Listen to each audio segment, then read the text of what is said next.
नमस्कार, मैं देवांशु। आप देख रहे हैं उद्योग आइडियाज़। मैं नए नए बिजनेस आइडियाज़ लेकर आता रहता हूँ। आज मैं एक ऐसा बिजनेस आइडियाज़ लेकर आए कि 2000 रुपये में आप महीने के लाखों कमा सकते हैं। जी हाँ, एक ऐसा बिजनेस है जिसमें कि 2000 रुपये एक मामूली इन्वेस्टमेंट है, लेकिन आप कमा सकते हैं लाखों। जी हाँ, इंडिया में अभी सबसे ज़्यादा वो ग्रोइंग बिजनेस है कि जिस तरीके से देख रहे हैं कि हर एक साल प्रॉपर्टी का बिजनेस आप देख ही रहे हैं कि हर एक साल ज़्यादा रिटर्निंग, बैंक से भी ज़्यादा रिटर्निंग देने वाला एक व्यवसाय है प्रॉपर्टी का व्यवसाय।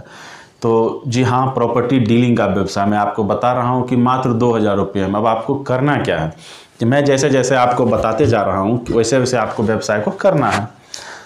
आपको करना क्या है कि अपने आसपास, यानी आप शहर में रह रहे हैं तो गांव में रह रहे हैं तो शहर में रह रहे हैं तो ज़्यादा अपॉर्चुनिटी है, गांव में रह रहे हैं तो थोड़ा कम है, लेकिन है। आपको करना क्या है कि जहाँ भी सरकारी कार्यालय है, मान लीजिए हर एक जगह कलेक्ट्रेट होता है, सरकारी आवास होता है, सरकारी ऑफिस तो जान ही रहे कि हर एक ही जगह, मतलब मुश्किल से 500 मीटर की रेडियस में पूरा अवस्थित होता है। आपको करना सिंपल सा क्या है कि उसी आसपास के एरिया में जो मार्केट, छोटा सा मार्केट पैलेस है रोड के साइड, एक दुकान ले लेना, एक ऑफिस टाइप का दुकान ले लेना है और उस पर बड़े बड़े होर्डिंग लगवा देना है कि मैं यहाँ ईएमआई पर फ्लैट उपलब्ध है, ईएमआई पर ज़मीन उपलब्ध है, ऐसा करके होर्डिंग लगवा देना। और मैं इसलिए बता रहा हूँ कि सरकारी कर्मचारी और सरकारी कार्यालय के सामने ही, क्योंकि इंडिया में जो अभी इन्वेस्टमेंट का है और ज़्यादातर लोग जो जान ही रहे हैं आपकी ब्लैक मनी को किस तरीके से वाइट मनी किया जा रहा है, तो लोग, सरकारी जो लोग होते हैं वो ज़्यादातर ज़मीन में इन्वेस्टमेंट करना चाहते हैं। और जान ही रहे हैं कि ज़मीन का कैसे रजिस्ट्री होता है, जो थोड़ा सा इलीगल है इसमें, कि मान लीजिए ब्लैक मनी को वाइट मनी करने का। आपको फ़ायदा क्या होगा जब सरकारी अधिकारी को आपके कांटेक्ट में आएंगे तो उनका एक टीम होता है। मान लीजिए कि किसी तहसील के कोई सीओ हैं, किसी प्रखंड के कोई बीडीओ हैं, कोई आरओ हैं, तो होता क्या है कि वो आपके कनेक्ट में आएंगे और फिर उनकी एक टीम होती है, उनकी एक मित्र मंडली होती है। फिर वो सारे मित्र को आपको इम्प्रेस अगर आप उन्हें कर लिए, अगर आप उन्हें डील कर लिए, तो अपने मित्र में बताएंगे अरे फलाने जगह फ्लैट है, अच्छा इन्वेस्टमेंट अपॉर्चुनिटी और बढ़िया कंपनी है, जो ब्रोकर है वो अच्छे से दिलवा रही हैं। तो एक ट्रस्ट जब डेवलप होता है तो आपका बिजनेस भी डेवलप होता है। आपको करना क्या है कि ऑफिस और होर्डिंग लगवा दिए, बड़े बड़े ऑफिस टाइप का बना लेना। आपको करना क्या है कि उस एरिया के 10 किलोमीटर 12 किलोमीटर के रेडियस में जितने भी फ्लैट्स वाले हैं, जो फ्लैट के ओनर हैं, माने बहुत सारे बिल्डर हैं जिनका फ्लैट बिकता नहीं, और उनसे आपको संपर्क करना है। या ज़मीन वाले हैं जो प्रॉपर्टी डीलिंग का काम, जो प्रॉपर्टी हर जगह खरीद कर रखे हैं, उन्हें बेचना रहता है, तो जान लीजिए कि वो लोग बड़े रहते हैं तो छोटे छोटे ऑफिस वाले से भी संपर्क करता है। आपको करना क्या है कि उनसे बात करना है और बंद कमरे में पूरा डील उनसे करना है कि मैं आपका फ्लैट बेचवाऊँगा, आप मुझे कितना दीजिएगा। तो अमूमन इसमें व्यवसाय में 1% का चलता ही है, लेकिन 1%, 1.5%, कहीं कहीं तो 2-2% तक की चलती है। लेकिन आपको जो भी डील करना है, तो जो जैसे फ्लैट मालिक हैं उनसे डील करना है, जो लैंड मालिक हैं उनसे डील करना है। कस्टमर से आपको कोई चार्ज नहीं लेना, कस्टमर का चार्ज हमेशा फ्री रहेगा।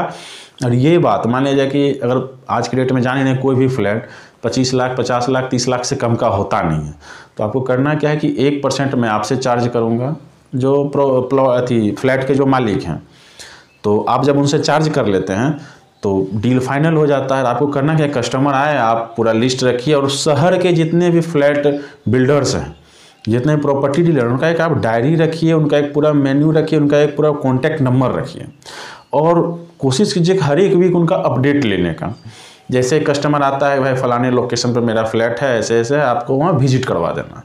अब पार्टी को फ्लैट पसंद आया और आप डील फाइनल होती है, तो समझिए कि एक डील भी अगर फाइनल हुई तो आपको क्या है कि अगर 30 लाख की डील फाइनल हुई, अगर 1% भी होता है तो 30,000 रुपया आपका नेट प्रॉफिट। आपको लगा क्या, सिर्फ आपने कन्विंस किया कि मान लिया जाए सरकारी कर्मचारी है या कोई आम आदमी है, उसको फ्लैट दिखाए और बेचे। तो इस तरीके का व्यवसाय बहुत ईजी से और बहुत रन कर रहा है इंडिया में अभी, क्योंकि बहुत ही कम इन्वेस्टमेंट का और बहुत ही टेक्निकल है। आप इसमें जिसको आप इन्वेस्ट कर सकते हैं, अपने पक्ष में ला सकते हैं, उतना ही इसमें आप फ़ायदा कमा सकते हैं।